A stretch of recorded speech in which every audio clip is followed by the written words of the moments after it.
নমস্কার দর্শক বন্ধুরা, আপনাদের সবাইকে অনলাইন বাংলা গাইড চ্যানেলে স্বাগত জানাই।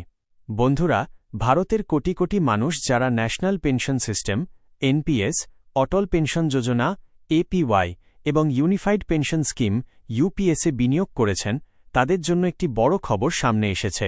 Pension fund regulatory and development authority পিএফআরডিএ সম্প্রতি নতুন নির্দেশিকা জারি করেছে। এই নতুন নিয়মাবলী 1 অক্টোবর থেকে কার্যকর হতে চলেছে এবং সরাসরি গ্রাহকদের উপর প্রভাব ফেলবে। তো চলুন এই সম্পর্কে বিস্তারিত জেনে নেওয়া যাক।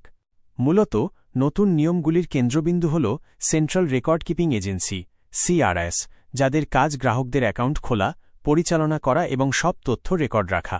এতদিন যে চার্জ কাঠামো চালু ছিল, জুন 2020-এর সেই পুরনো নির্দেশিকা বাতিল করে নতুন ফি কাঠামো ঘোষণা করা হয়েছে। এর ফলে পরিষেবাগুলি আরও স্বচ্ছ, সুশৃঙ্খল এবং গ্রাহক বান্ধব হবে বলে আশা করা হচ্ছে। তো প্রথমে জেনে নিই নতুন ফি কাঠামো কি।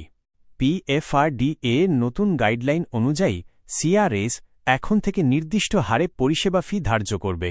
এর ফলে প্রতিটি গ্রাহক সহজেই বুঝতে পারবেন কোন পরিষেবার জন্য কত টাকা খরচ হচ্ছে। তো এরপর বলা হয়েছে বিভিন্ন স্কিমে চার্জের কি পরিবর্তন হতে চলেছে। 1. সরকারি ক্ষেত্রের জন্য এনপিএস এবং ইউপিএস। প্রথমত, প্রাণ কিট খোলা প্রাণ নতুন অ্যাকাউন্ট খোলার জন্য এখন 18 টাকা চার্জ লাগবে। দ্বিতীয়, ফিজিক্যাল প্রাণ কার্ড। যদি গ্রাহক ফিজিক্যাল প্রাণ কার্ড চান, তার জন্য আলাদা করে 40 টাকা দিতে হবে। এছাড়াও বার্ষিক রক্ষণাবেক্ষণ চার্জ প্রতি অ্যাকাউন্টে বছরে 100 টাকা ধার্য করা হয়েছে, তবে জিরো ব্যালেন্স থাকলে কোনো চার্জ লাগবে না। 2. অটল পেনশন যোজনা এপিওয়াই এবং এনপিএস লাইট। অ্যাকাউন্ট খোলার ফি 15 টাকা, বার্ষিক রক্ষণাবেক্ষণ ফি বছরে 15 টাকা। 3. বেসরকারি ক্ষেত্রের জন্য প্রাণ খোলার চার্জ সরকারি ক্ষেত্রের মতোই। বার্ষিক রক্ষণাবেক্ষণ চার্জ টায়ার 1 অ্যাকাউন্টে কত টাকা আছে তার উপর নির্ভর করবে।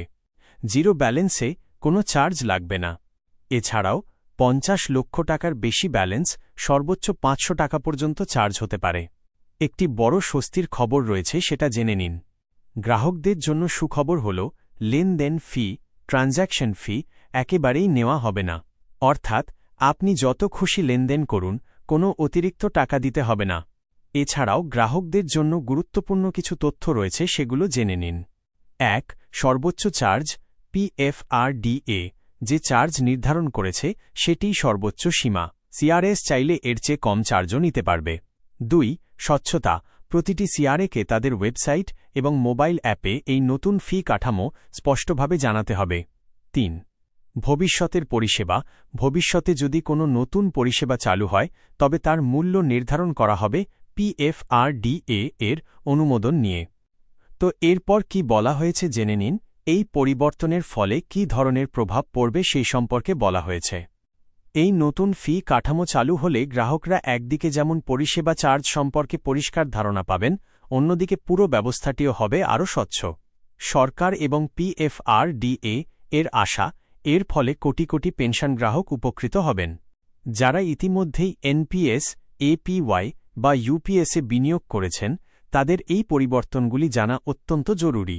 কারণ আপনার অ্যাকাউন্ট খোলা, রক্ষণাবেক্ষণ এবং ভবিষ্যতের চার্জ নিয়ে সরাসরি এর প্রভাব পড়বে। সহজ ভাষায় বলা যায়, 1 অক্টোবর থেকে নতুন পেনশন নিয়ম কার্যকর হলে গ্রাহকরা স্বচ্ছ ও গ্রাহকবান্ধব পরিষেবা পাবেন। তাই এখনই জেনে নিন আপনার স্কিমে কোন চার্জ কত হবে। তো বন্ধুরা, আজ এই পর্যন্তই। ভিডিও ভালো লাগলে লাইক করুন, শেয়ার করুন আর এমন সব গুরুত্বপূর্ণ আপডেট পেতে সাবস্ক্রাইব করুন অনলাইন বাংলা গাইড চ্যানেলকে, যাতে পরবর্তী আপডেট আপনি সবার আগে পান। তো বন্ধুরা, আবার দেখা হবে নতুন আপডেটে। ধন্যবাদ।